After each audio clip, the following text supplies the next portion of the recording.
சாய்ராம்.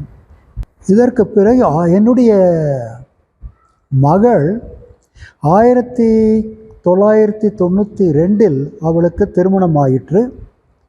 அந்த திருமணமாகி ஒரு 4 ஆண்டுகள் ஆகியும் அவளுக்கு குழந்தை பேறு இல்லை. நானும் என்னுடைய மனைவியும் சிறிது கவலையாக இருந்தோம்.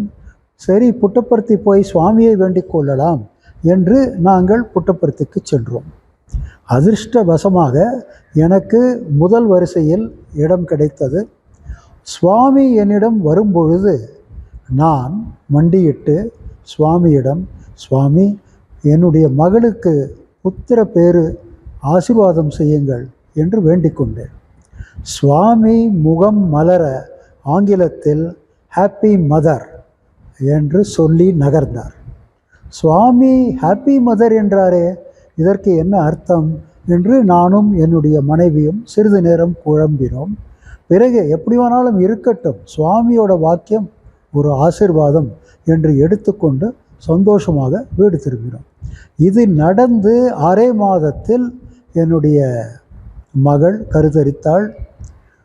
டிசம்பர் 2ஆம் தேதி 1997 ஒரு அழகிய பெண் குழந்தையை பெற்றெடுத்தாள். அதற்கு பவித்ரா என்று பெயரிட்டோம். சுவாமியின் வரப்பிரசாதம் அல்லவா.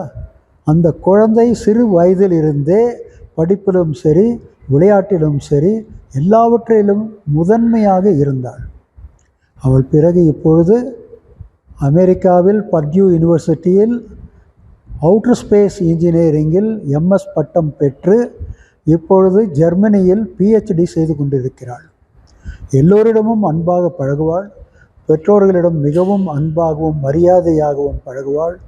ஜெர்மனிக்கு அருகில் நடக்கும் ரெஃப்யூஜி கேம்புகளில் போய் சர்வீஸும் செய்வாள்.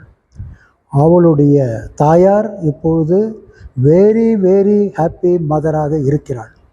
இப்பொழுது எங்களுக்கு புரிந்தது, 27 ஆண்டுகளுக்கு முன் சுவாமி சொன்னாரே ஹாப்பி மதர் என்று, அதன் அர்த்தம் இப்பொழுது எங்களுக்கு புரிந்தது.